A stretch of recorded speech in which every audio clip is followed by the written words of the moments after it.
अंगणवाडीमध्ये ना बाई यायच्या आणि त्या पोलिओचं वगैरे वॅक्सिन द्यायच्या.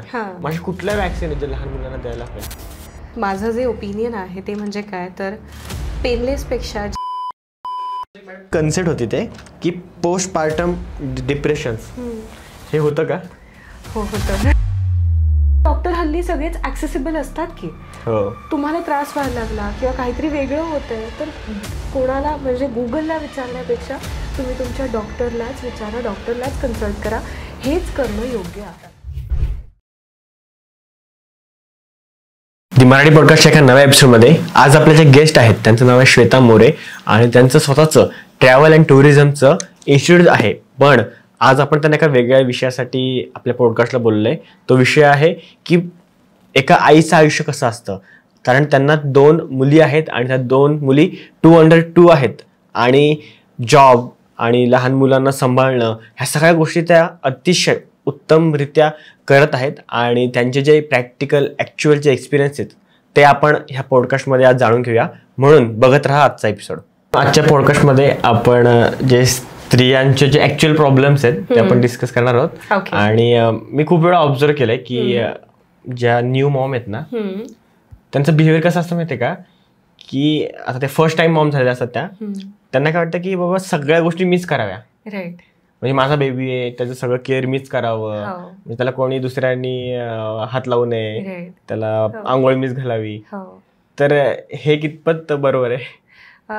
पहिल्या बाळाच्या बाबतीत ह्या गोष्टी होतातच. म्हणजे एकतर काय म्हणू शकतो की नवीन आई आणि ह्या सगळ्या गोष्टी नव्या, आपलं मूल, पहिलं बाळ. सो त्याच्यामुळे आई मध्येही तेवढी ताकद आलेली असते आणि तिला त्या सगळ्या गोष्टी करायच्या असतात. पण एका वेळेनंतर ह्या सगळ्याच गोष्टी एकीने करणं थोडंसं अवघड होतं. म्हणजे काही महिला आहेत की ज्यांना ऑप्शनच नाहीये, घरी कोणच नाहीये तर त्यांना बाय डिफॉल्ट सगळं त्यांनाच करायला लागतं. पण तुमच्या घरात लोक असतील तर त्यांनाही तो आनंद घेऊ द्यात की, म्हणजे तुम्हीच का करणार. माझ्याकडनंही या गोष्टी व्हायच्या की मलाच करायचं असायचं. पण म्हणजे नवरा म्हणा, आजी आजोबा म्हणा, त्यांनाही ह्या गोष्टीत थोडंसं कॉन्ट्रीब्यूट केल्यानंतर किंवा त्यांनी कॉन्ट्रीब्यूट केल्यानंतर त्यांनाही तो आनंद मिळतो आणि आपलाही थोडा भार कमी होतो. सो त्याच्यामुळे म्हणजे माझं तरी असंच सजेशन आहे की तुम्ही सगळ्यांना एकत्र, म्हणजे एकत्र कुटुंब असेल तर तुम्ही इन्व्हॉल्वमेंट सगळ्यांची इन्व्हॉल्वमेंट असणं गरजेचं आहे. आणि काय आहे, बाळाच्या मेंटल हेल्थ डेव्हलपमेंटसाठी सुद्धा या गोष्टींचा खरंच खूप फरक पडतो. की म्हणजे जितकं जास्ती लोकांमध्ये राहणार, जितकं जाणार, तुम्ही एकटं असाल, एकटं ठेवाल तर ते बाळ तसंच होणार. सो तुम्ही म्हणजे तुमच्या सगळ्या ह्याच्यात ॲक्टिव्हिटीजमध्ये नातेवाईकांना, घरच्या लोकांना इन्व्हॉल्व केलं पाहिजे. बरोबर. ते मांजरी सारखं करतात का, मांजर ना त्याची पिल्लू झाला का लगेच हिस करते, हात लावून देत नाही. हो, आईचं पण तसंच होतं. म्हणजे काय, म्हणजे आपल्याकडे कशा गोष्टी आहेत की बाहेरचा एखादा पाहुणा आला, नवीन बाळ असेल, पाय धुवून यायचे. मग काय होतं, आईलाच नेहमी चुकीची भूमिका, म्हणजे काय की नाही प्लीज जा तुम्ही पाय धुवून या, हात धुवा मगच बाळाला हात लावायचा. म्हणजे आई खरंच कोंबडी कशी असते की लगेच पिल्लाजवळ गेलं की हे करायला लागते. सो नवख्या आईचं पण तसंच होतं. तर ह्या गोष्टी आई अवॉइड करू शकते. अवॉइड करण्यापेक्षा चांगल्या पॉझिटिव्ह ह्यानी ती घेऊ शकते. काय होतं, आई खूप त्रासात असते. म्हणजे नॉर्मल डिलिव्हरी म्हणा किंवा सीझर म्हणा, त्यात झोपा नाही, बाळ कुरकुरतं, रडतं, सगळ्या गोष्टी नवीन असतात, आईला ह्या सगळ्याची सवय नसते. त्याच्यामुळे आईलाही थोडा त्रास होतो, आईची चिडचिडही होते.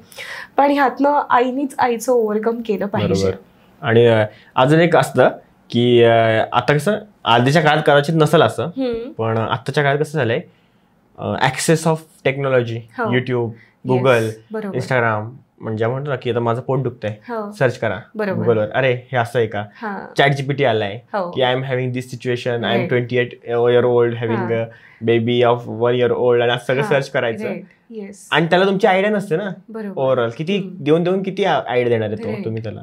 मग त्यामुळे खूप चुकीच्या गोष्टी घडतात. बरोबर. सो ह्यात मी काय सांगेल माहिती आहे का, म्हणजे मीही ह्याच जनरेशनची आहे.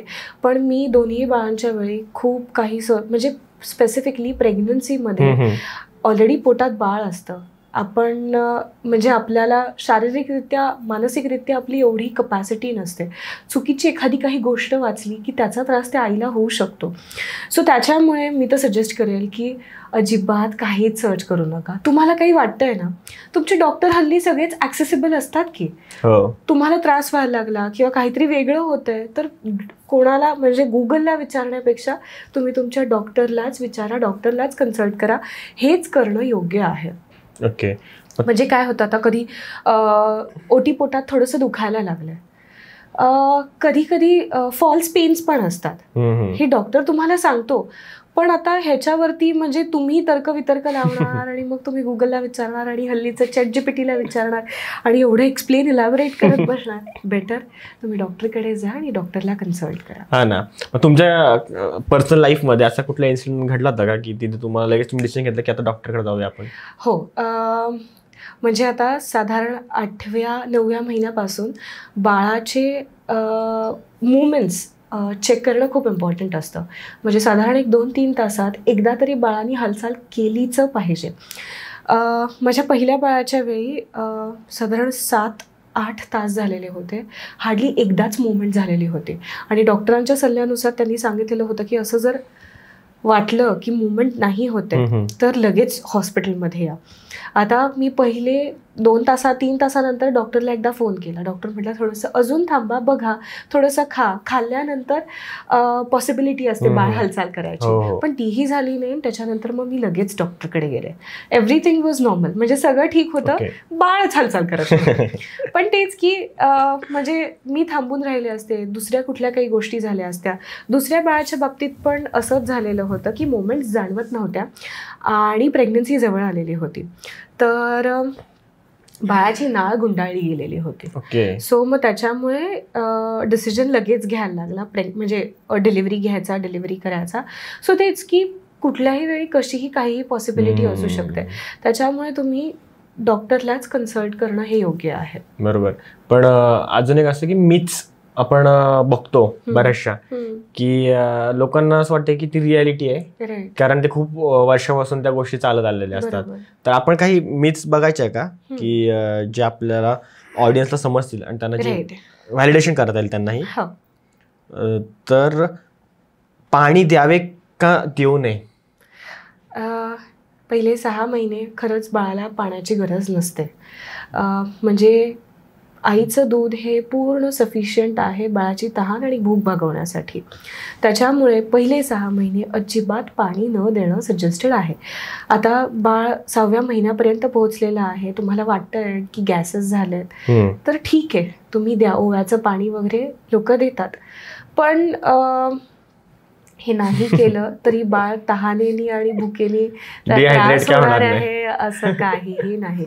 म्हणजे लोकांना काय वाटतं माहितीये, उन्हाळ्याचं बाळ आहे तर आता ह्याला तहान लागणार, मग त्याला पाणी दिलंच पाहिजे, आईचं तर फक्त दूधच आहे. तर आता कसं आहे की आईच्या दुधात पाणी आणि दूध ह्या दोन्ही गोष्टी असतात. लोकांचं असंही मिसकॉन्सेप्शन आहे की राईट साईडला फीड केल्यानंतर दूध असतं आणि लेफ्ट साईडला फीड केल्यानंतर पाणी असतं. म्हणजे बाळाला फिडिंगला घेताना दोन्ही बाजूला पाजायला पाहिजे, तर हेही असं नाही आहे. सो त्याच्यामुळे डॉक्टरांच्या सल्ल्यानुसार तुम्ही जेव्हा एकदा फीडला घेताय तेव्हा एकाच बाजूला पाजायचं आणि तो, म्हणजे सोप्या भाषेत सांगायचं झालं तर तो एक टँक आहे, तो टँक पूर्ण एम्प्टी व्हायला पाहिजे आणि बाळाची भूक तेवढी सफिशियंट असते. असं जर वाटलं की नाही बाळाची भूक भागलेली नाहीये, पण हे पहिल्या 6 महिन्यात होत नाही. जेवढं बाळाला दूध लागतंय तेवढं हळूहळू हळूहळू म्हणजे काय, बाईचं शरीर तेवढं दूध जनरेट करायला लागतं. सो त्याच्यामुळे पहिल्या महिन्यापासून 6व्या महिन्यापर्यंत पाणी नाही दिलं तरीही चालतं आणि तेच करणं योग्य आहे. ओके. खूप म्हणजे तुम्ही बऱ्याच मिथ लेखायच्यातच कव्हर करून टाकल्या. चांगली गोष्ट आहे ती. म्हणजे हे मला पण आयडिया नव्हती की असं पण असतं. येस. सो तेच की असे काही बरेच म्हणजे आता काय आहे, पूर्वीच्या काळी एवढा अवेअरनेस नव्हता किंवा एवढ्या ॲडव्हान्स टेक्नॉलॉजीज नव्हत्या. पूर्वीची बाळ डोळेही लवकर उघडायची नाही, त्यांना अंधाऱ्या खोलीत ठेवलं जायचं. हल्लीची बाळ जन्मल्या जन्मल्या डोळे उघडतात. सो हेही आहे की म्हणजे आपल्या आई किंवा सासूबाई सांगतात की असं नाही करायचं, तसं नाही करायचं. सो त्यांचं तुम्ही ऐकलं पाहिजेच, पण थोडं त्याला सायंटिफिक बॅकग्राऊंड देऊन तुम्हीही लक्षात घ्या आणि मग त्या गोष्टी व्हॅलिडेट करून व्हॅलिडेट करा आणि मग त्या गोष्टी इम्प्लिमेंट करा. आणि म्हणजे मी खरंच सांगू का, म्हणजे माझ्या दोन्ही प्रवासात मी म्हणजे माझ्या सासूबाईंचं आणि आईचं दोघींचं ऐकलंच, पण त्याच्यासोबत डॉक्टरांचं जास्त म्हणणं ऐकलं. आता काही केसेसमध्ये बायका सांगतात की आता बाळ 3 महिन्याचं झालं ना, सुरू कर वरचं खाणं, डाळीचं पाणी दे, त्याच्यानंतर तांदळाचं पाणी दे. पण हे नाही करायचंय. पहिले 6 महिने बाळाला आईच्या दुधाची गरज असते आणि बाळाच्या इम्युन सिस्टीम डेव्हलप व्हायला किंवा बाळाची बाकीची डेव्हलपमेंट व्हायला आईच्या दुधाची खूप जास्ती गरज आहे. कधी कधी काय होतं की काही आयांना दूध येत नाही, तर मग ह्या केसमध्ये टॉप फीड हा एक ऑप्शन आहे. पण माझं जे ऑब्झर्वेशन आहे ते मी तुम्हाला सांगेल की दूध नाही येते, डॉक्टर ज्या गोष्टी सांगतील, जी औषधं सांगतील, जे खायला प्यायला सांगतील ते तर कराच, पण असं करू नका की तुम्ही बाळाला फीडला नाही घेत आहात. म्हणजे दूध येत नाहीये म्हणून फीडला न घेणं. म्हणजे डॉक्टरांच्या सल्ल्यानुसार हेच आहे की बाळ जितकं जास्ती लॅच करेल, बाळ जितकं जास्ती सक करेल तितकं ते आईला दूध येणार आहे. सो त्याच्यामुळे दुधाच्या बाबतीत माझं तरी हे म्हणणं आहे की आईनी दूध कमी जरी येत असलं, म्हणजे प्रत्येक आईच्या बाबतीत पहिल्या बाळाच्या वेळी तर हा प्रसंग येतोच. म्हणजे आईला वाटायला लागतं की मला दूधच येत नाही. मलाही वाटलेलं होतं की माझ्या बाळाचं पोटच भरत नाही, मग मी त्याला टॉप फीड दिलं पाहिजे का, कसं कळेल की त्याचं पोट भरलंय नाही भरलंय. आता काही काही बाळं असतात की दूध पिल्यानंतर ढेकरच काढत नाही. आयडियली बाळासाठीचं इंडिकेशन काय असतं, पोट भरलंय, तर फीड झाल्यानंतर आपण त्याला बर्प करण्यासाठी, ढेकर काढण्यासाठी घेतो. त्यानंतर बाळाचा ढेकर येतो आणि आपल्याला कळतं की हां आता ह्याचं पोट भरलेलं आहे. पण आपण कसं ठरवायचं, म्हणजे नवीन आई आहे, म्हणजे पहिलं बाळ आहे, की कसं आयडेंटिफाय करायचं की माझ्या बाळाचं पोट भरलंय का नाही भरलंय. तर पुढचे साधारण 2 तास, एक 4 ते 5 महिने बाळ जर कुरकुर न करता राहतंय म्हणजे त्या बाळाचं पोट भरलंय हे तुम्ही आयडेंटिफाय करा. आणि आईला ओव्हर द टाइम एक्सपिरियन्समधनं ह्या गोष्टी कळत जातात की माझ्या बाळाला किती कधी कशी भूक लागते. आता कधी कधी काय होतं, बाळ सारखंच रडायला लागतं. म्हणजे 1-1.5 तास झालाय रडतंय, 1 तास झालाय बाळ रडायला लागलं. आईला वाटतं की मला दूध नाही पुरत आहे. कुठल्या आईला नाही वाटणार, म्हणजे आई आहे ती, शेवटी तिला बाळाला दूध द्यायचं आहे आणि आपल्या बाळाचं पोट भरलेलं राहायला पाहिजे, एवढाच विचार आईच्या डोक्यात असतो. पण तुम्ही हे आयडेंटिफाय करा ना की ती जी भूक आहे ही फीडची भूक आहे का त्याला दुसरा काही त्रास होतोय. दूध पिणाऱ्या बाळाला गॅसेस व्हायचे प्रमाण खूप जास्त असतं. म्हणजे नवजात बालकांमध्ये गॅसेस हे प्रमाण खूप आहे. आणि म्हणजे काय होतं की ते बाळ पालथं झोपत नाही, ते काही रांगत नाही, त्याचं काही एक्सरसाइज होत नाही, ते खातं पितं झोपतं, एवढंच त्याचं काम असतं. मग ह्यानी त्याला गॅसेस होतात. मग ते गॅसेसनी रडतंय का त्याला भूक लागली आहे म्हणून रडतंय, हे तुम्ही आयडेंटिफाय केलंच पाहिजे. आणि जर गॅसेस झालेत, कधी कधी काय होतं माहिती आहे का, म्हणजे माझ्याकडनंही ही गोष्ट झालेली आहे, कारण की कुठल्याही आईकडनं होऊच शकते. मला वाटत होतं की बाळ भूक नाही भागली, म्हणजे 1-1 तास फीड घ्यायचं, पण तरीही ते कुरकुर करते आणि दर 1-1.5 तासांनी पिऊन माझ्या पहिल्या बाळाला खूप जास्त उलटी झाली. ते काय झालं तर ओव्हरफीड झालं. सो आयांकडनं ह्या गोष्टी होऊ शकतात आणि आपल्याला म्हणजे ॲज अ मदर आपण खरंच हे नाही आयडेंटिफाय करू शकत. ओव्हरफीड झाल्यानंतर म्हणजे रात्रीची वेळ होती आणि म्हणजे जिजा झोपून गेली, साधारण 1.5 महिन्याची होती ती, आणि दिवसभर तिची कुरकुर चाललेली होती. मला समजेना की नक्की तिला काय होतंय. ओव्हरफीड झालं आणि तिने झोपेतच उलटी केली. झोपेत उलटी केल्यानंतर तिच्या नाकातनं आणि तोंडातनं सगळं दूध बाहेर आलं.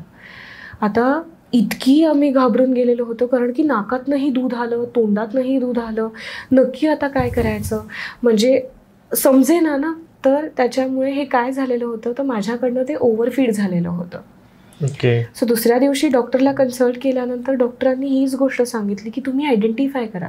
तर तिला म्हणजे तिच्या कुरकुरीचं कारण हे गॅसेस होते. त्याच्यामुळे बाळ साधारण एक 15 दिवसांचं झाल्यानंतर तुम्ही त्याला टमी टाईम दिला पाहिजे. टमी टाईम म्हणजे काय असतो, तर तुमच्याकडे जर फिडिंग पिलो असेल किंवा साधी पिलो असेल, बाळाने मान धरलेली नसते, त्याच्यामुळे मानेला सपोर्ट देऊन त्या उशीवरती तुम्ही त्याला पालथं करू शकता आणि साधारण 1-2 मिनटं तुम्ही त्याला तो टमी टाईम देऊ शकता की जेणेकरून त्याचे गॅसेस पास होतील. किंवा आपण सकाळी बाळाला अंघोळ घालताना तेल चोळतो आणि तेल चोळून झाल्यानंतर थोडेसे एक्सरसाइज करून घेणं. म्हणजे थोडंसं पाय जवळ घेऊन पोट दाबणं, हात आणि पाय क्रिसक्रॉस करणं, म्हणजे असे हे जे काही व्यायाम आहेत ह्यांनी सुद्धा गॅसेस पास व्हायला मदत होते. अजून एक की फक्त सकाळी अंघोळीच्या वेळीच केलं पाहिजे का, तर नाही. दिवसातनं तुम्ही 3, 4, 5 वेळेला तुमचं किती गॅसी बेबी आहे हे तुम्हाला कळतं आणि त्याच्यानुसार तुम्ही ते त्याच्याकडनं बेसिक एक्सरसाइजेस करून घेऊ शकता. आता पहिल्या वेळेला मी माझ्या बाळाचे गॅसेस म्हणजे 4 महिने फक्त ते गॅसेसच चालू होते. म्हणजे तिला ना सर्दी झाली, खोकला झाला, फक्त तिची कुरकुर जी व्हायची ती हे गॅसेस पायी व्हायची. पण तेच दुसऱ्या बाळाच्या बाबतीत मी काय केलं, बाळ 10 दिवसाचं झाल्यापासून मी स्वतःहूनच म्हणजे गॅसेस हो न हो मी दिवसातलं 3-4 वेळेला ते त्याचे बेसिक एक्सरसाइजेस करून घ्यायचे आणि ज्या वेळी करायचे त्यावेळी भरपूर गॅसेस पास व्हायचे. सो जेणेकरून मग बाळ कुरकुरच नाही करायचं. म्हणजे मी तुम्हाला काय सांगेल माहिती आहे का, आईनी म्हणजे पहिली 6 महिने बाळाची एकच गरज आहे, दूध. म्हणजे बाळ न रडता सुद्धा राहू शकतं माहिती आहे. म्हणजे तुम्ही त्याची रडण्याची वाट बघाल आणि मग त्याला पाजायला घ्याल, असं न करता साधारण एक पहिले सुरुवातीला 2 तासाची गॅप ठेवून तुम्ही त्याला पाजू शकता. आपल्याला कळत जातं की बाळ किती कसं डिमांड करतं. हळूहळू त्या 2 तासाचे तुम्ही 2.25 तास करू शकता, 2.5 तास करू शकता. पण साधारण पहिले 6 महिने बाळाला 2.5 ते 3 तासांनी फीड लागतंच. सो हे सगळं आईनी आयडेंटिफाय करणं आणि मग तसं बाळाला फीड करणं गरजेचं आहे. आणि ह्या काही गोष्टींची काळजी घेतली ना, आईचंही आयुष्य सोपं होतं आणि त्या बाळाचंही आयुष्य सोपं होतं. तुम्हाला ज्या दुसऱ्या प्रेग्नन्सीमध्ये ज्या गोष्टी इझी झाल्या त्याचं पहिल्या प्रेग्नन्सीमध्ये आधीच माहिती असते. आधीच माहिती असते. तर तेच म्हणजे माझा अभ्यास थोडा कमी पडला कारण की मी गुगल आणि ह्या सगळ्या गोष्टी केलेल्या नव्हत्या. पण म्हणजे आता आपल्यासोबत आई असते, सासूबाई असतात, पण त्यांनाही काही केसेसमध्ये ह्या गोष्टी आयडेंटिफाय नाही होत. म्हणजे त्यावेळी त्यांच्या मुलांना एवढे गॅसेस व्हायचेच नाही. पण आत्ताच्या मुलांमध्ये ह्या गोष्टी प्रकर्षाने जाणवून येतात आणि गॅसेस होतातच. सो आईनी काय केलं पाहिजे माहिती आहे, आईनी छोट्या छोट्या गोष्टीत सोल्युशन काढून आईचं पण आयुष्य आणि त्या बाळाचंही आयुष्य खरंच सोपं केलं पाहिजे. म्हणजे ह्या सगळ्या प्रवासात आईची खूप दमवणूक होते आणि आई फक्त स्ट्रेच करत जाते की ठीक आहे होतंय, करू करू करू करू. पण ह्या सगळ्याचा परिणाम आईच्या शरीरावरती पण खूप होत असतो ना. त्याच्यामुळे खरंच आई खूप गोष्टी सोप्या करू शकते. असे छोटे छोटे सोल्युशन्स काढायचे आणि सोपं करायचं. आणि एक असं एक मिथ होतं की लहान मुलांना आहे ना नॉनव्हेज लवकर द्यावं, म्हणजे त्यांचं एनर्जी राहते, त्यांना चांगली गोष्ट. म्हणजे काय म्हणतात आपल्या ओव्हरऑल सोसायटीमध्ये असं होतं की नॉनव्हेज म्हणजे हेल्दी आणि नॉनव्हेज म्हणजे ताकद. ओके, आता पहिली गोष्ट म्हणजे माझ्या दोन्ही मुली नॉनव्हेज नाही खात, माळकरी आहेत. म्हणजे आमच्याकडे पद्धत आहे की 5वी 12वीलाच माळ घातली जाते, त्याच्यामुळे त्या दोघीही नॉनव्हेज खात नाही. सो म्हणजे ह्या बाबतीत माझा इतका अनुभव नाही, पण म्हणजे खाणं इंट्रोड्यूस केल्यानंतर तुम्ही ग्रॅज्युअली सगळ्या गोष्टी म्हणजे इंट्रोड्यूस केल्या पाहिजेत. नॉनव्हेज बघायला गेलं तर खूप हेवी खाणं आहे, पचण्यासाठी जड आहे आणि सुरुवातीच्या काळात बाळांची पोटं लगेच ह्या गोष्टींसाठी तयार नसतात. म्हणजे मी जेवढं ऐकलेलं आहे की मटणाचं पाणी द्यायचं आणि चिकनचं पाणी द्यायचं, बाळांची हाडं चांगली होतात. तर ह्या गोष्टी असतीलही, पण तुम्ही बघा की ते कसं काय किती दिवसांनी, म्हणजे पहिले 8 ते 9 महिने तर म्हणजे माझं सजेशन आहे की नाही द्यावं. सुरुवातीला बेसिक भाज्या, डाळ, तांदूळ ह्या गोष्टी इंट्रोड्यूस कराव्या आणि त्याच्यानंतर हळूहळू ह्याच्यावरती शिफ्ट व्हायला होत जावं. मग शिफ्ट झाल्यानंतर अंडी आणि हा म्हणजे जे बेसिक आहे त्याच्यापासून तुम्ही सुरू करू शकता.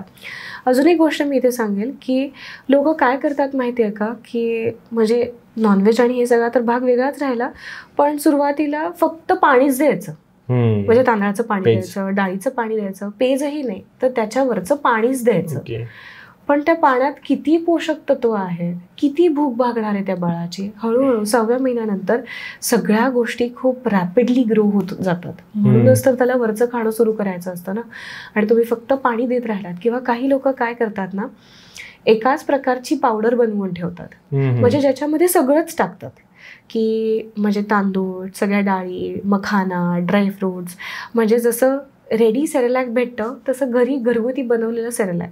पण मग दिवसातनं जर 2 फीड देत असतील तर काहींकडनं ते फक्त एकच खाणं 2 फीडला दिलं जातं.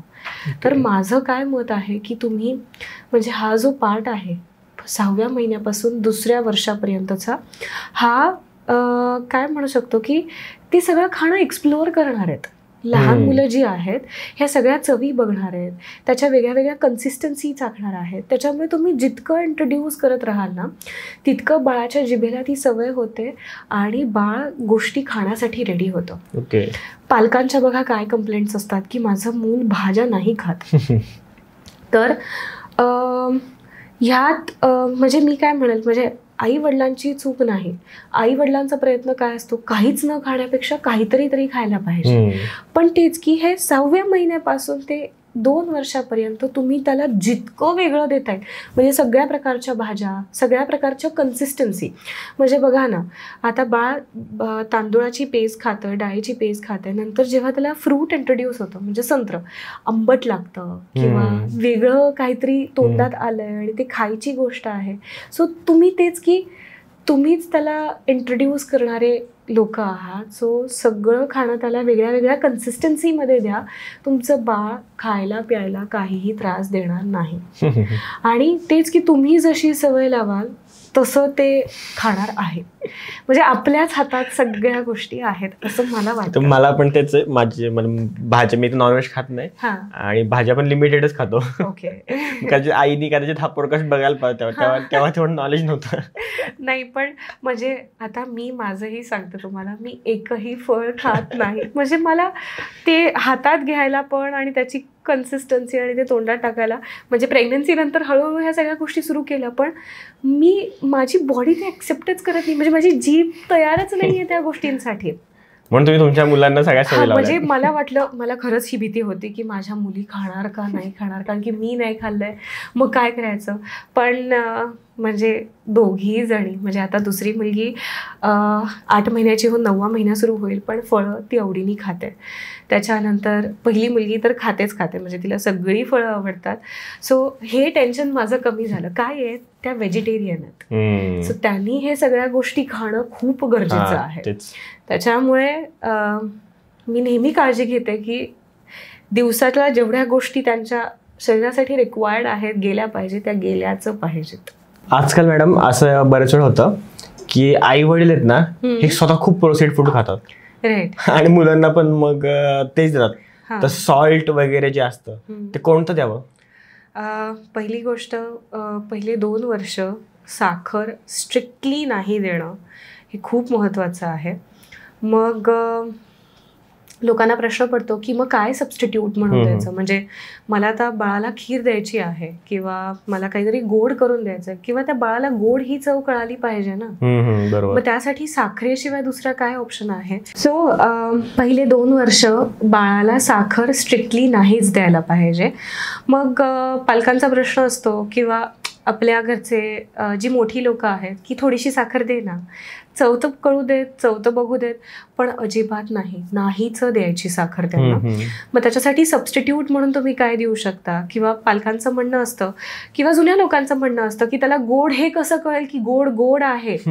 तर ह्यासाठी तुम्ही म्हणजे बाळाचं जे काही खाणं बनवतं ते जर गोड बनवायचं असेल तर साधे मनुके गोडीसाठी टाकू शकता, काळे मनुके तुम्ही टाकू शकता, खजूर टाकू शकता, त्याच्यानंतर अंजीर टाकू शकता, त्याच्यानंतर खारीक पावडर जी असते ह्याचा वापर करू शकता.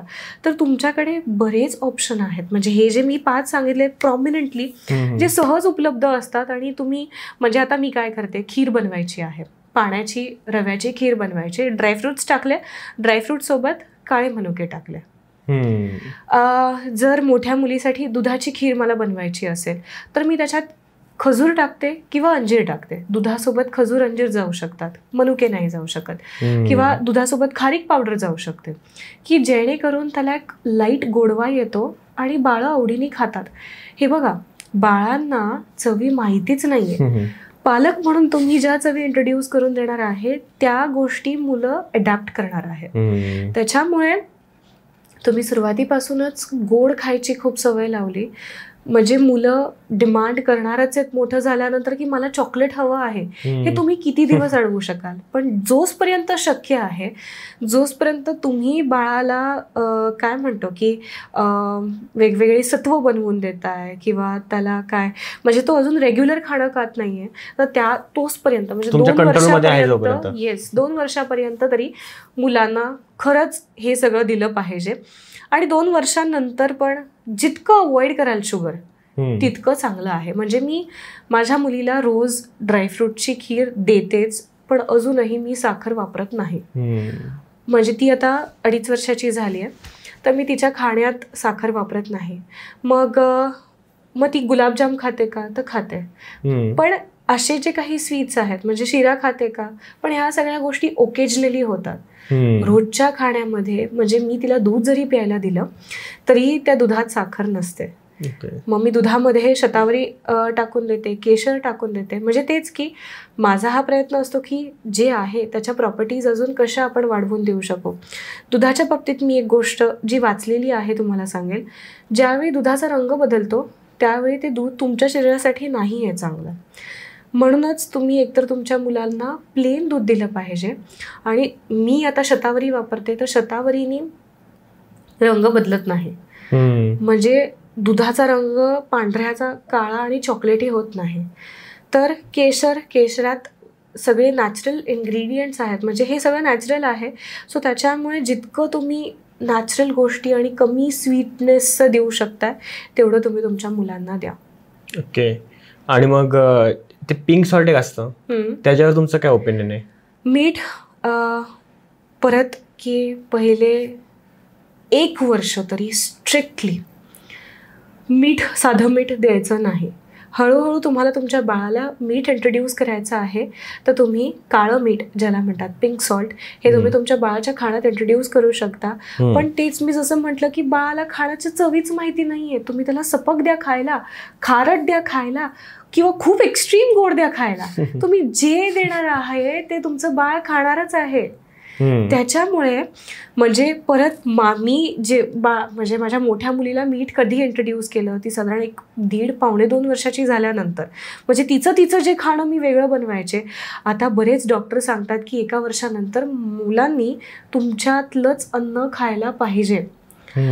पण म्हणजे मी तरी माझ्या मुलांसाठी म्हणजे ती 2.5 वर्षाची झाली आहे तिला आमच्यातलं खायला देते पण त्याच्यासोबत मी डेडिकेटेड तिचं खाणंही बनवते.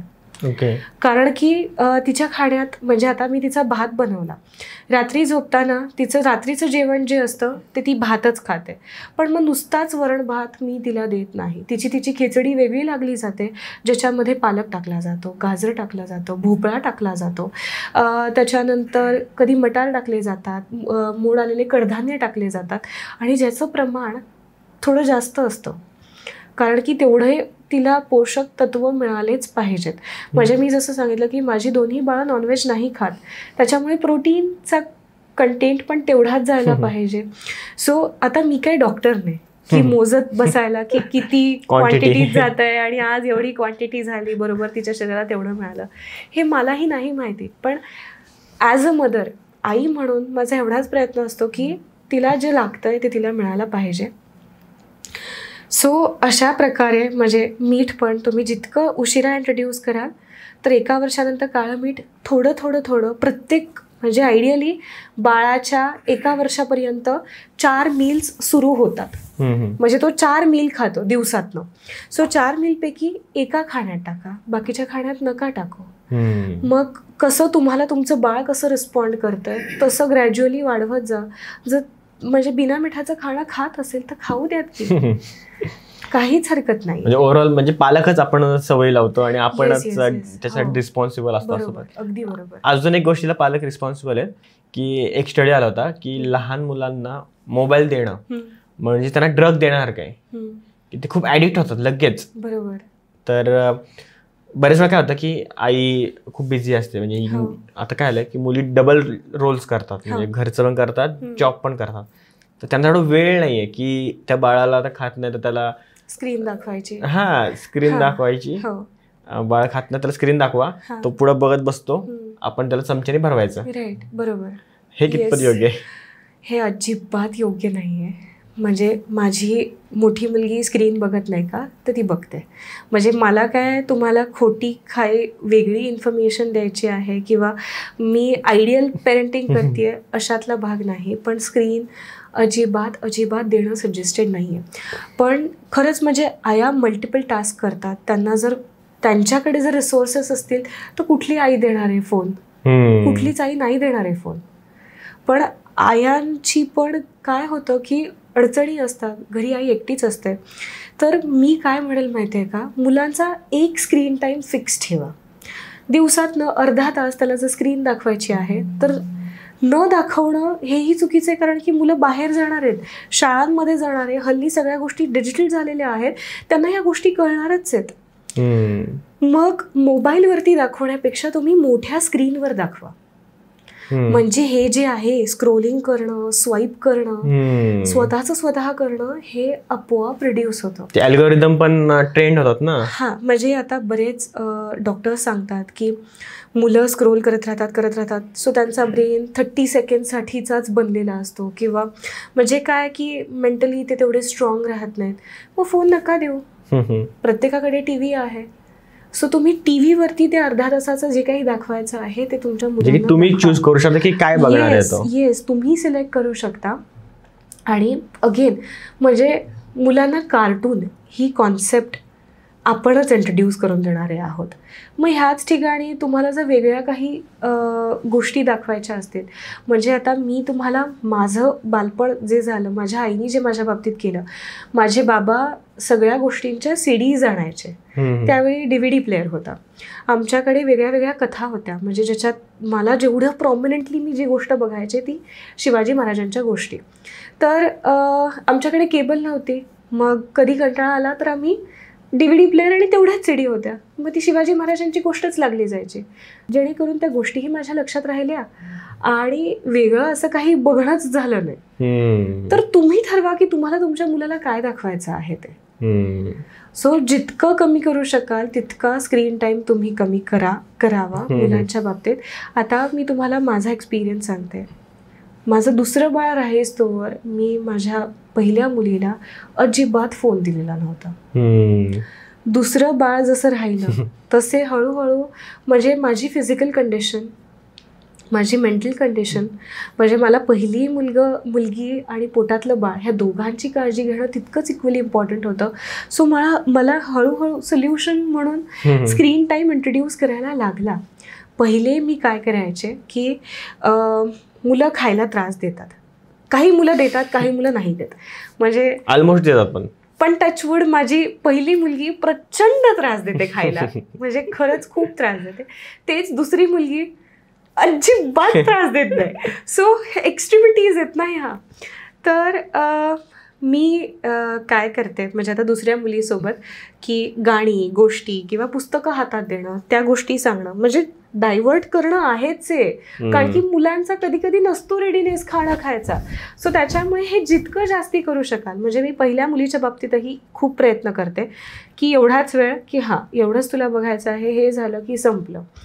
5चा काउंट दिला, आता थांबवायचं आहे. ती स्वतःहून माझ्या हातात गोष्टी देते, म्हणजे TV बंदच केला जातो, नाही बघायचं आहे.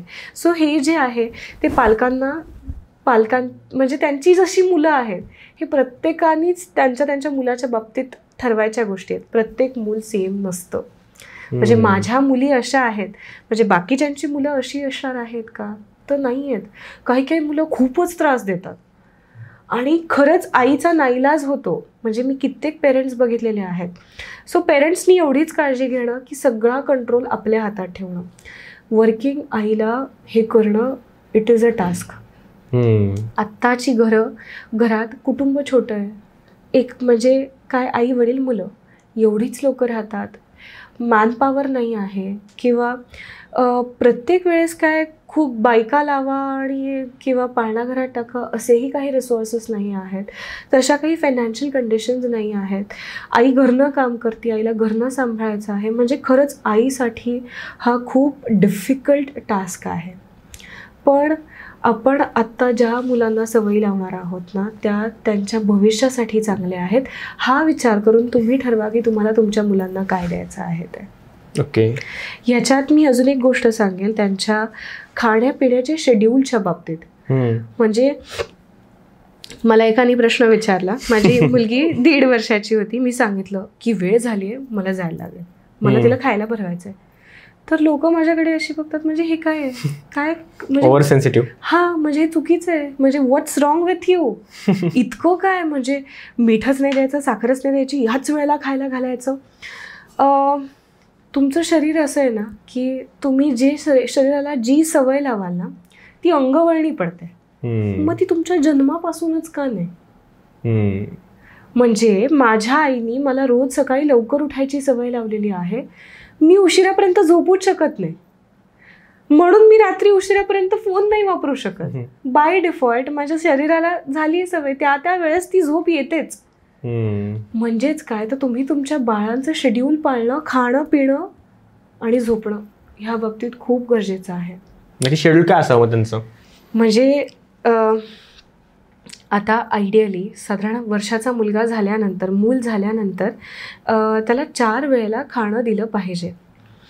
4च वेळेला दिलं पाहिजे का, तर 4पेक्षा जास्ती वेळेला एखाद्या मुलाची डिमांड असूच शकते. हे डिमांड बेस्ड पण ठेवा तुम्ही, म्हणजे आत्ता मुलांनी जर डिमांड केलेली आहे तर त्याला खायला द्या, पण तुम्ही ज्या वेळा ठरवलेल्या आहेत ना त्या वेळेत थोडं का होईना त्याला ते खायला देत जा. म्हणजे काय आहे, काही दिवसांनी त्याच्या पोटाला सवय लागेल की म्हणजे आपोआप सवय लागेल, त्यासाठी काही घड्याळ बघायची गरज नाही आहे, शरीर येते, तो बाय डिफॉल्ट त्यावेळेला ते खाणं मागणार आणि मग तो म्हणणार की मला खायला दे, मला भूक लागलेली आहे. आत्ता मुलं 3 वर्षाची होईस्तोवर एवढं कळत नसतं, एवढं डिमांड करू शकत नसतात, पण 4-5 वर्षाचं झालेलं मूल डिमांड करूच शकतं.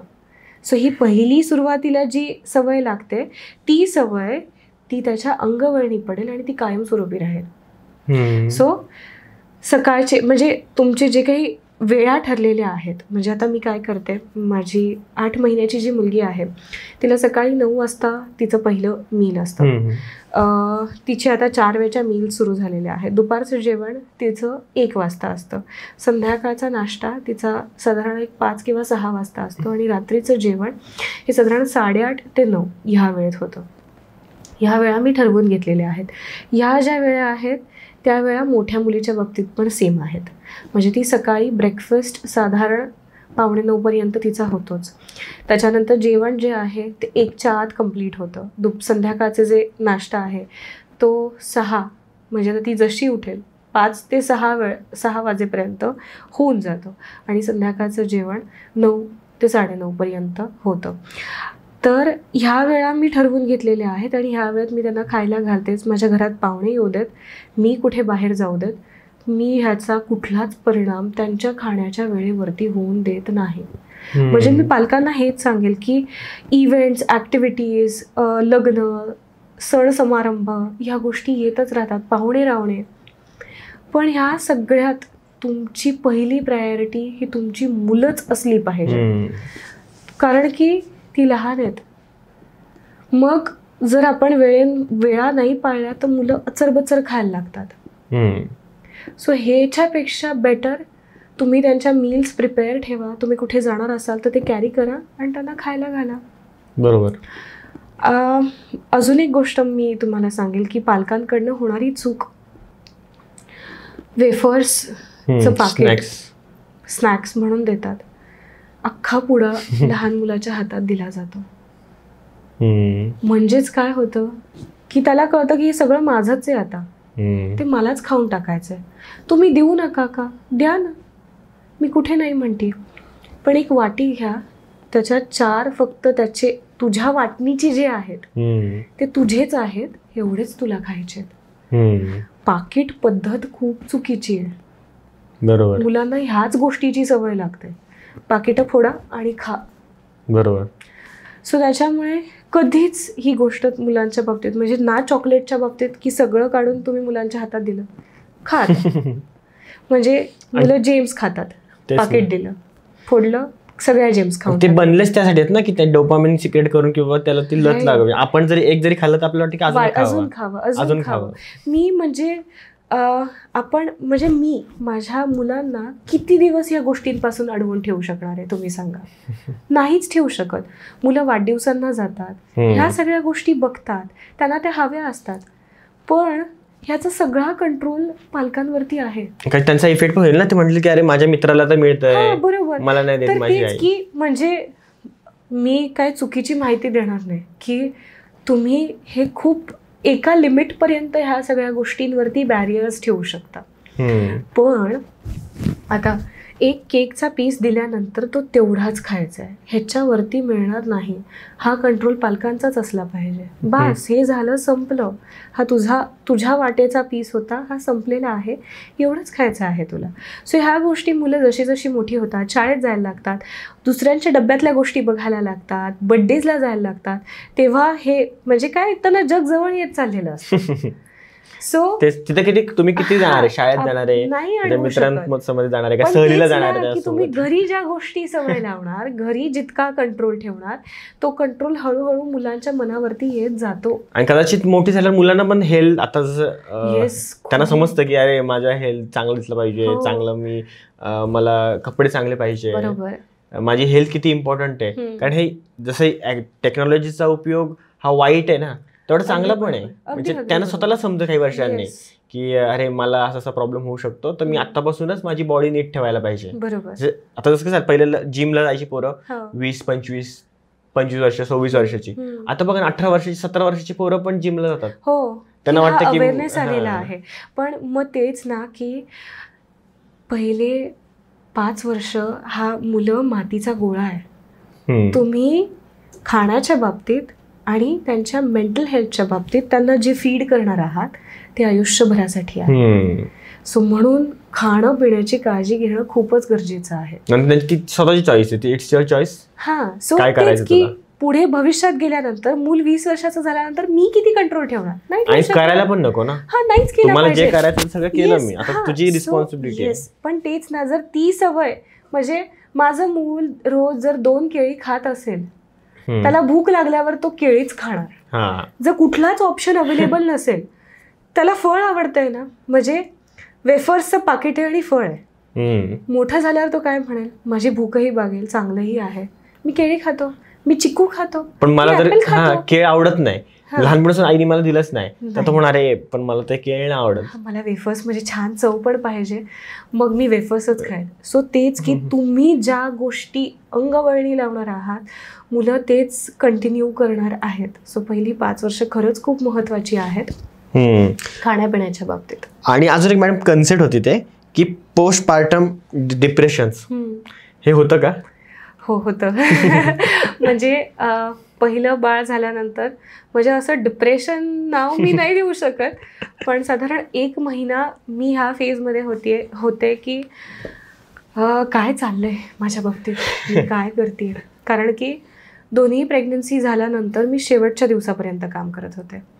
म्हणजे ज्या दिवशी मला ॲडमिट व्हायचं होतं त्या दिवसापर्यंत माझंच ऑफिस आहे मी ऑफिसमध्ये होते काम केलं आणि बॅग घेऊन नंतर मी ॲडमिट झाले.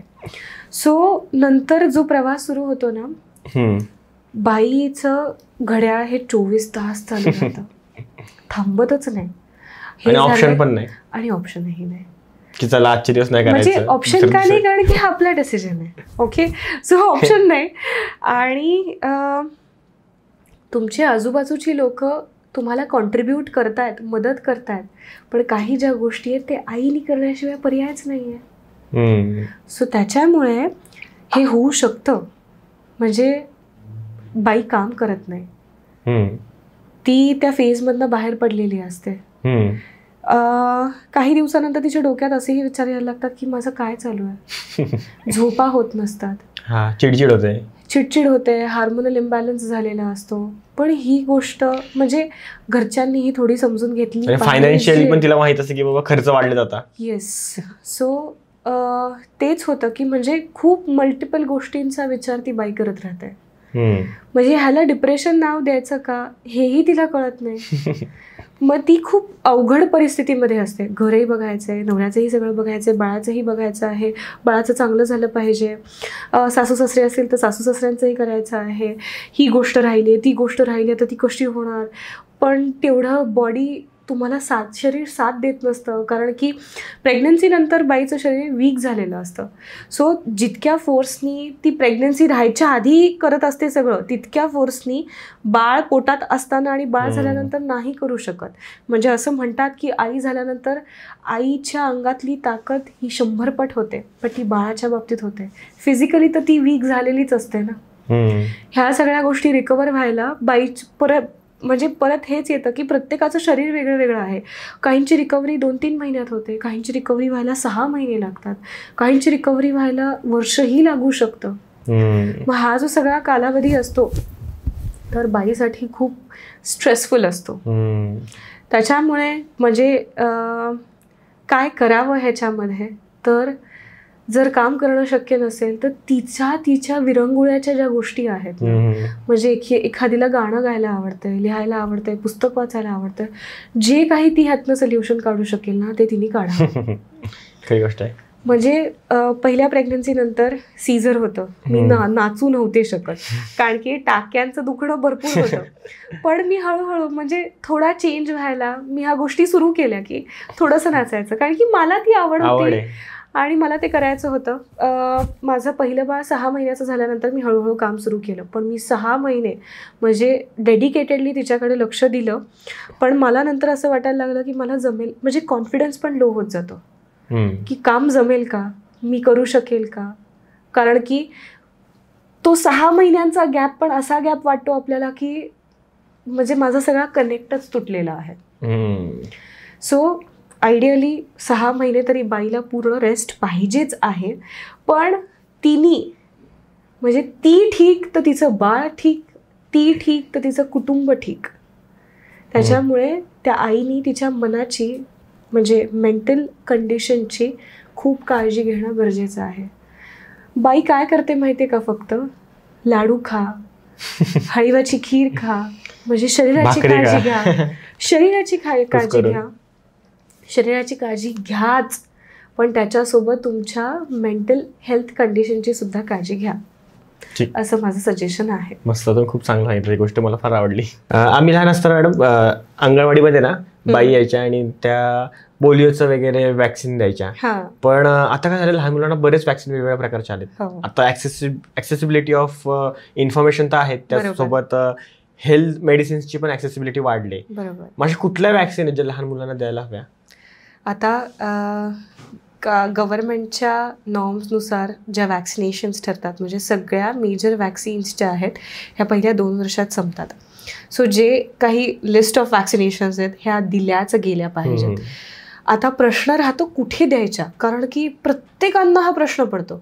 म्हणजे प्रत्येक आईला वाटतं की माझ्या बाळाला दुखलं नाही पाहिजे. वॅक्सिन दिल्यानंतर आयडियली ताप येतो. म्हणजे आता ह्याच्यात पण 2 प्रकारचे वॅक्सिन्स असतात. एक साधं वॅक्सिन असतं, एक पेनलेस असतं. हल्ली जे इंट्रोड्यूस झालेलं आहे ते. मग नक्की कुठलं द्यायचं, काय करायचं? तर आता माझं जे ओपिनियन आहे ते म्हणजे काय, तर पेनलेसपेक्षा जे पेनफुल वॅक्सिन्स आहेत ते तुम्ही द्यायला पाहिजेत. म्हणजे ह्याच्यात कॉस्ट हा मॅटरच नाही आहे, पण डॉक्टरांच्या सजेशन्सनुसार पेनफुल जे वॅक्सिन्स आहेत त्याचा इफेक्ट खूप चांगला होतो. हल्ली पेरेंट्स का पेनलेस वॅक्सिनेशन्स देतात, कारण की म्हणजे बाळाला त्रास कमी होतो. ऑफकोर्स आई वडील म्हणून आपण बाळाचा त्रास नाही बघू शकत. बाळ रडतं, बाळाला दुखतं, बाळ रात्रभर जागं राहतं, झोप लागत नाही, कारण की दुखत वेदना होत असतात. तर ह्याच्यामध्ये पेनफुल चांगलं आहे. पण तुम्ही वर्किंग असाल आणि म्हणजे एकटेच राहत असाल तर मग पेनलेस दिलं तरी म्हणजे अशी काही हरकत नाही आहे. पण आता द्यायचं कुठे, म्हणजे गव्हर्नमेंट हॉस्पिटल्समध्ये द्यायचं का तुम्ही तुमच्या पिडियाट्रिशियनकडे देऊ शकता. तर गव्हर्नमेंट हॉस्पिटल्समधले सुद्धा वॅक्सिनेशन्स चांगलेच आहेत. वॅक्सिन येते म्हणजे कुठेही द्या तुम्ही, गव्हर्नमेंट हॉस्पिटलमध्ये द्या नाही तर पिडियाट्रिशियनकडे द्या, कुठेही जे द्यायचे ते द्यायला पाहिजे फक्त. जेवढे ठरलेले आहेत तेवढे तुम्ही दिलेच पाहिजेत. म्हणजे मी जसं सांगितलं की 2 वर्षापर्यंत तर मेजर वॅक्सिनेशन्स असतात, पण त्याच्यानंतर म्हणजे हे वॅक्सिनेशनचा प्रवास हा वयाच्या 15व्या वर्षापर्यंत आहे. सो जेवढे त्या कालावधीत जे काही वॅक्सिनेशन्स आहेत तुम्ही दिले तर ते उत्तमच तुमच्या मुलासाठी. ओके. आणि तुमची मॅडम ज्या मुलं लहान असतात म्हणजे मला दरवेळी वाटतं की आई वडील स्पेशली आई कशी काय सांभाळते. म्हणजे आता कालच एक पॉडकास्टला इथं आम्ही एका डॉक्टरांचं घेतलं इंटरव्ह्यू आणि पॉडकास्ट, तर त्यांच्यासोबत त्यांच्या 2 मुलं आली होती. इतका त्रास देत होते ना इथे, म्हणजे कॅमेराला हात लाव, इकडे जा तिकडे जा. मग तुम्ही कसं हँडल करता मुलांना? की ह्या गोष्टी होणारच, म्हणजे मुलं मस्ती करण्यासाठीच आहेत. तर एकतर काय की तुम्ही त्यांना किती एंगेज ठेवताय, म्हणजे त्यांच्याकडे खूप ताकद असते. तुम्ही जेवढं त्यांना एंगेज ठेवाल, ॲक्टिव्हिटीजमध्ये ठेवाल, करायला लावाल तितकं तेवढं चांगलं त्यांच्या मेंटल हेल्थसाठी पण आणि फिजिकल हेल्थसाठी पण. म्हणजे आता मी काय करते मुलांसाठी, तर उन्हाळ्याच्या सुट्टीत आता जिजा 2 वर्षाची झाली त्याच्यानंतर 2 वर्षाच्या मुलांपासून समर कॅम्प्स असतात. तर मग तुम्ही त्यांना समर कॅम्प्सला नेऊ शकता, म्हणजे जिथे ते 1च तास बसणार आहेत पण काही ऍक्टिव्हिटीज करणार आहेत की ज्यातनं त्यांचं लर्निंग होईल. म्हणजे पुण्यात प्रभात रोडला हाय 5 म्हणून आहे, ज्यांचे आम्ही समर कॅम्प्स अटेंड केलेले होते. त्याच्यानंतर जिजा आता गेले 7-8 महिने झाले जिम्नॅस्टिकला जाते. सो लहान मुलांचं जिम्नॅस्टिक आहे ते, म्हणजे त्यांच्यासाठीचा तेवढा एक डेडिकेटेड स्लॉट असतो. ती पुण्यात इन्फिनिटी जिम्नॅस्टिक सेंटर जिथे आहे तिथे जाते आणि शनिवार रविवारच असतो, पण ती तिचा तो तेवढा 45 मिनिटाचा वेळ इतकी तर एन्जॉय करते. म्हणजे ती प्रत्येक आठवड्याला फक्त त्या 2 दिवसाची आणि त्या जिम्नॅस्टिक सेंटरची वाट बघत असते. सो ह्या गोष्टी म्हणजे जितक्या ती मुलं ॲक्टिव्हिटीज करणार आहेत ना तितकी म्हणजे काय त्यांची एनर्जी लेवल वाढणार आहे, त्यांची फिजिकली तेवढं ते बिल्ड होणार आहे. म्हणजे ती आता उत्तम लटकू शकते, छान गोलांटी उडी मारू शकते, म्हणजे तिचं शरीर आता त्या गोष्टी आणि उड्या काड्या मारण्यासाठी तयार झालं. पण दुष्परिणाम पण आहेत ना, उगाच लागण्याची पण शक्यता आहे. म्हणूनच तर तुम्ही कुठल्या तरी ठिकाणी नेऊन ट्रेंड जी लोक आहेत, म्हणूनच तर आम्ही इन्फिनिटीला जातो की जिथे ट्रेंड लोक आहेत आणि ज्यांच्या अंडर ह्या सगळ्या गोष्टी आणि ऍक्टिव्हिटीज होतात. पण किती जरी कंट्रोल केलं आपण तरी पण नाही, ह्या गोष्टीची म्हणजे असं म्हणणार नाही की भीती, पण की काळजी घेतली पाहिजे. मुलं शिकत जातात, तुम्ही ज्या गोष्टी मुलांना सांगणार आहात ना त्या गोष्टी मुलं शिकणार आहेत की हे झालं की हे असं होऊ शकतं. म्हणजे पहिल्या दुसऱ्या वेळेला त्या गोष्टीची त्यांना भीती अशी वाटणार नाही, पण काळजी घ्यायची आहे हे लक्षात येतं त्यांना. तुमच्या लाईफमध्ये मग असं तुम्ही जेव्हा असे ऍक्टिव्हिटीज करायला देता मुलांना, तेव्हा कुठला असा इन्सिडेंट झाला की त्यात तिला काहीतरी लागलंय, हात मुरगळलाय, पाय मुरगळलाय? ऍक्टिव्हिटीज असं म्हणजे आता ती खेळत होती आणि खेळता खेळता म्हणजे गोल फिरता फिरता तिचा एल्बो निसटला. ओके. आणि निसटल्यानंतर पहिले आम्हाला कळेना की नक्की काय झालं, ती हातच उचलत नव्हती. सो आम्ही लगेच डॉक्टरांना फोन केला आणि म्हणजे त्यावेळी मी सिटीत होते आणि नियरेस्ट हॉस्पिटल जे होतं ते KM हॉस्पिटल होतं आणि आमच्या ज्या डॉक्टर आहेत डॉक्टर सुश्रुता कुलकर्णी त्या तिथे म्हणजे KM हॉस्पिटलमध्ये आहेत. तर त्यांनी सांगितलं रात्री 9:30ची वेळ होते, आम्ही रात्री तिथे घेऊन गेलो आणि म्हणजे फक्त मी तुम्हाला सांगते 5 सेकंद तिथले डॉक्टर आले, त्यांनी तिचा हात बघितला, फक्त खट शी वॉज फाईन, झाली ठीक. म्हणजे लहान मुलांच्या बाबतीत ह्या गोष्टी घडत असतात, पण ॲज अ पेरेंट आपण खूप घाबरतो. सो एल्बो किंवा इथून खांद्यातनं जे ते निघायचे चान्सेस खूप असतात, पण तेच त्यावेळी तुम्हाला राईट डॉक्टर आणि योग्य जागा ही मिळालीच पाहिजे, योग्य वेळेत मिळालीच पाहिजे. बरोबर आहे. सो त्यामुळे डॉक्टर, लहान मुलांचे डॉक्टर चांगलं असणं हा खूप महत्त्वाचा भाग आहे. आणि ज्याच्यात डॉक्टर सुश्रुता कुलकर्णी ज्या आहेत, म्हणजे जिजा आणि राया ह्या दोघींना त्यांच्या जन्मापासून मी त्यांच्याचकडे घेऊन जाते. मी इथे अजून एक गोष्ट सांगेल, म्हणजे त्या ज्या प्रकर्षाने आम्हाला सांगतात की लहान मुलांना सर्दी खोकला झाल्यानंतर ना त्यांना त्यांचं हील होऊन द्यावं, ह्यासाठीची सपोर्टिव्ह जी औषधं आहेत त्या ते देतात. पण मुलांना सर्दी खोकला झाला आणि लगेच अँटीबायोटिक्स, मी दोघींच्या बाबतीत जेवढं बघितलं आत्तापर्यंत ह्या दोघींनाही अँटीबायोटिक्स कधीच दिल्या नाही. म्हणजे आपल्याला काय वाटतं की आता औषध घेतलं तर उद्या लगेच बरं झालं पाहिजे, पण ते शरीर आहे. तर लहान मुलांना हे अँटीबायोटिक्स त्यांच्या शरीरासाठी नाही आहेत चांगल्या. तर त्यांच्याकडनं हा मला नेहमी खूप चांगला एक्सपिरियन्स आला की कधीही प्रिस्क्राईब करताना खूप हेवी डोसेज आणि खूप हेवी औषधं अशी कधीच त्यांनी दिली नाहीत. ओके. आणि मग मॅडम आता हे तुम्ही स्टार्टिंगमध्ये सगळं सांगितलं की ओव्हरऑल प्रेग्नन्सीपासून मुलं मोठी होईपर्यंत आणि त्यांच्यामध्ये काय काय गोष्टी घडतात, ऍक्टिव्हिटीज म्हणा किंवा त्यांचं फूड म्हणा, स्लीप पॅटर्न म्हणा. तर तुमचा आत्तापर्यंतचा हा सगळा प्रवास कसा होता आणि त्यात कोणी कोणी तुम्हाला हेल्प केली? बापरे, हा प्रवास तसा म्हणायला गेला तर खरंच म्हणजे कुठल्याही बाईसाठी म्हणजे काही मुलींसाठी महिलांसाठी प्रेग्नन्सी सोपी असते किंवा कळतही नाही कशी गेली 9 महिने कसे गेले. पण दोन्ही प्रेग्नन्सीमध्ये माझं असं अजिबात झालं नाही. पहिले म्हणजे बाळ राहायच्या आधी बाळ कधी राहील ह्याची मला खात्री नव्हती. का खात्री नव्हती? कारण की मला PCOD आणि PCOS होतं. मला इरेग्युलर पिरियड्स होते. यासाठी औषधं आणि ट्रीटमेंट चालू होते. सो सुरुवातीला म्हणजे आमच्या डोक्यात विचार होता की आता चान्स घ्यायचा. ह्यासाठी मी कुठलीही ट्रीटमेंट म्हणजे दोन्ही मुलींसाठी मी कुठलीही ट्रीटमेंट घेतलेली नव्हती. पण चान्स घ्यायच्या आधी माझ्या ज्या आयुर्वेदिक डॉक्टर आहे ज्यांच्याकडनं मी औषधं घेत होते ह्या सगळ्यासाठी, तर त्यांनी सांगितलं की प्लॅन करायच्या आधी तुम्ही म्हणजे मी पंचकर्मामधलं बस्ती आणि वमन करून घ्यावं. कारण की माझे जे काही त्रास होते म्हणजे सर्दी, खोकला, पित्त ह्या सगळ्या गोष्टी, त्याच्यामुळे जिजा राहायच्या आधी मी वमन आणि बस्ती केलं. त्याच्यानंतर पुढच्या 2ऱ्या महिन्यात जिजा राहिली. म्हणजे ज्या गोष्टीचा म्हणजे माझा हा एक्सपिरियन्स आहे की त्याचा फायदा झाला आणि तो म्हणजे डॉक्टर विशाखा देऊळगावकर ज्या आहेत त्यांच्या अंडर हे सगळं झालं, बस्ती आणि वमन. आणि त्याच्यानंतर जो प्रेग्नन्सीचा प्रवास सुरू झाला, पुण्यातलं जे प्रेग्नन्सीसाठीचं रिनाऊंड हॉस्पिटल आहे म्हणजे खरंच खूपच चांगलं की जिथे माझा चांगला एक्सपिरियन्स होता, गुप्ते हॉस्पिटल. तिथे डॉक्टर गायत्री व्यंकटरमण यांच्या अंडर माझ्या दोन्ही प्रेग्नन्सीज झाल्या. दोन्ही प्रेग्नन्सीजमध्ये वेगळे वेगळे कॉम्प्लिकेशन्स होते. पण आज माझ्या दोन्ही मुली ज्या छान, माझी डिलिव्हरी जी झालेली आहे त्याला म्हणजे खूप मेजर कॉन्ट्रीब्युशन जे आहे ते डॉक्टर गायत्री व्यंकटरमण मॅम ह्यांचं आहे. आणि मग प्रेग्नन्सी झाल्यानंतरचा पुढचा प्रवास तर मग डॉक्टर सुश्रुता कुलकर्णी की ज्यांनी बाळांच्या बाबतीत मला सगळ्याच ह्याच्यात जे काही लागेल त्याच्यात नेहमी सपोर्ट केला. सो असा होता माझा प्रवास की जिथे प्रत्येक डॉक्टरचं खूप मोठं कॉन्ट्रीब्युशन आहे आणि जिथे मला वाटत होतं की माझी प्रेग्नन्सी कधी होईल का नाही होईल. कारण की म्हणजे प्रत्येक मुलीला हा पडणारा प्रश्न आहे. आत्ताच्या सगळ्या गोष्टी ज्या बदलत चाललेल्या आहेत त्याच्यामुळे PCOD आणि PCOS हा खूप कॉमन गोष्ट मुलींमध्ये आढळून येते.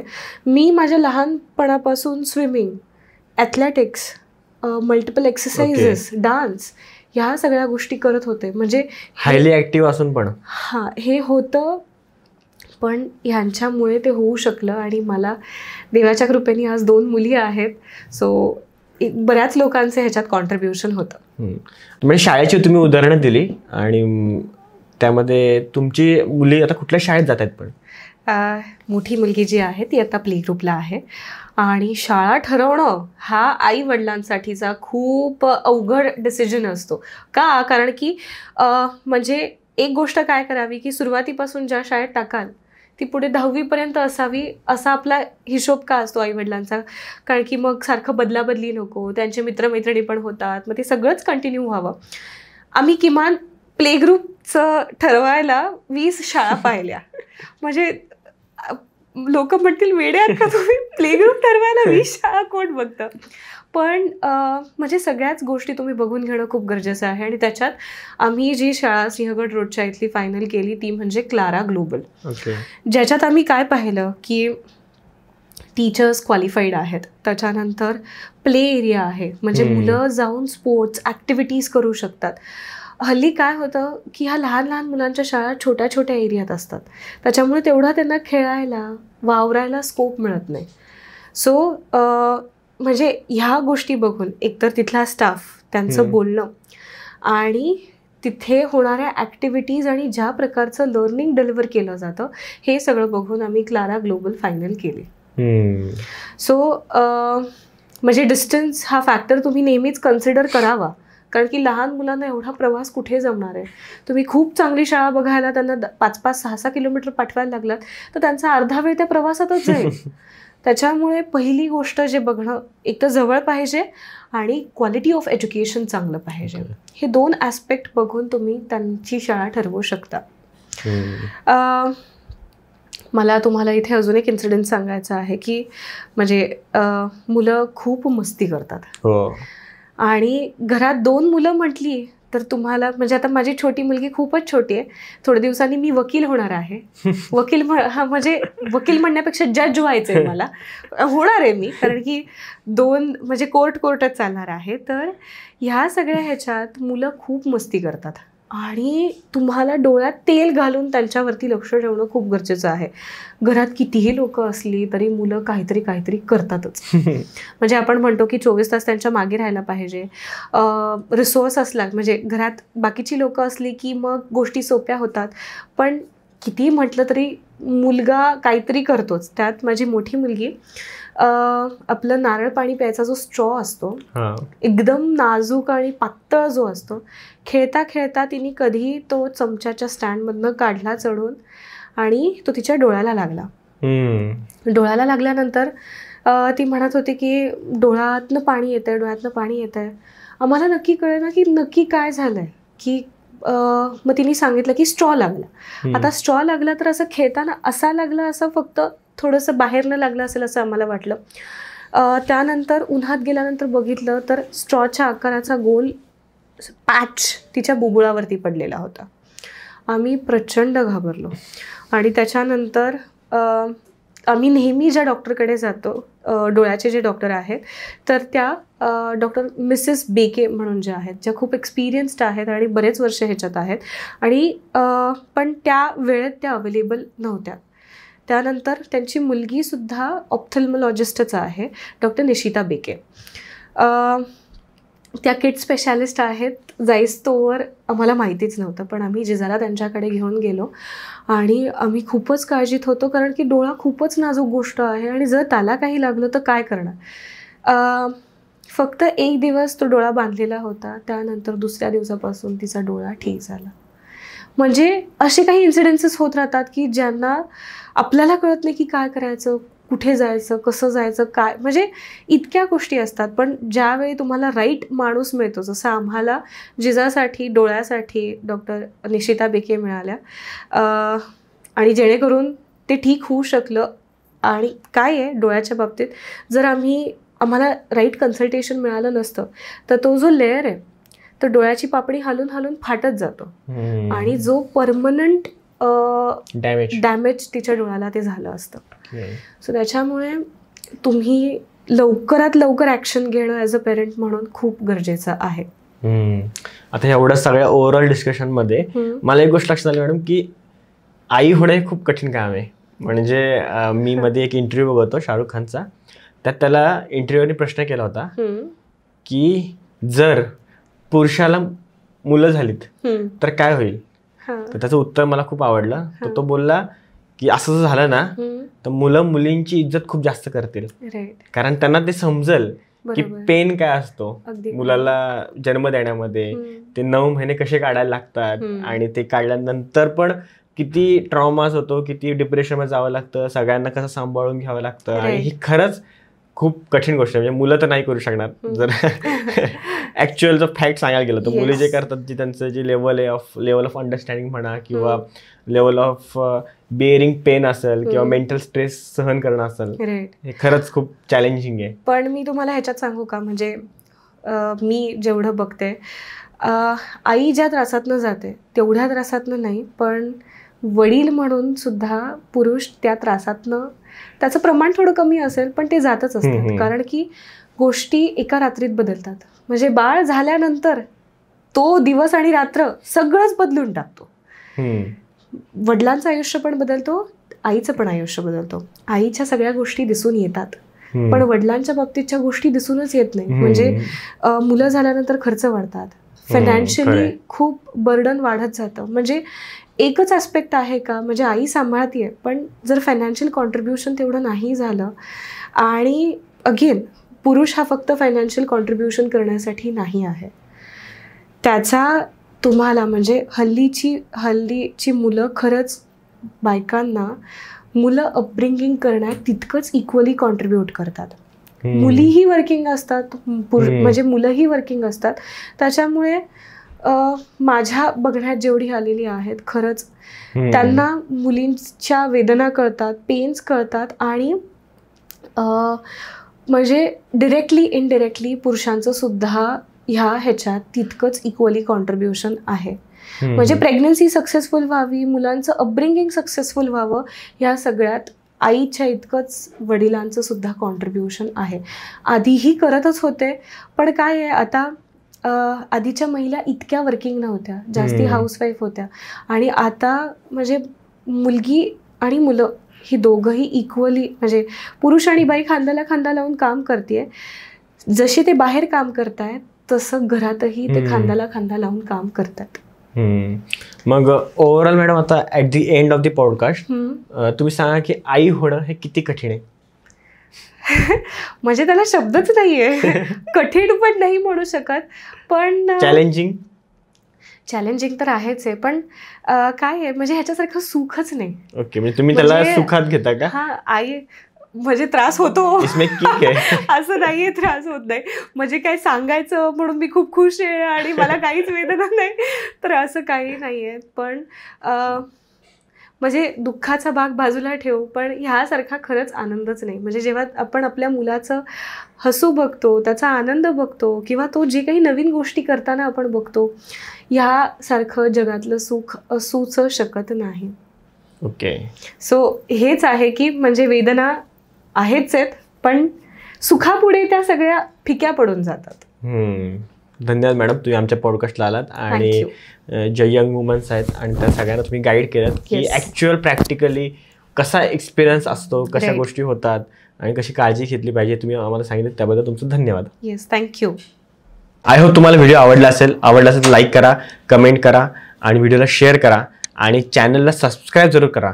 कारण जेवढे तुम्ही आपल्या चॅनल सबस्क्राईब कराल आपले नंबर्स वाढतील, आणि जेवढे आपले नंबर्स वाढतील तेवढे अजून चांगल्या गेस्टला आपण आपल्या चॅनलवर आणू शकतो. म्हणून चॅनलला नक्कीच सबस्क्राईब करा आणि जाणून घ्या आपल्या लोकांच्या गोष्टी आपल्या मराठीत, फक्त आणि फक्त दी मराठी पॉडकास्टवर.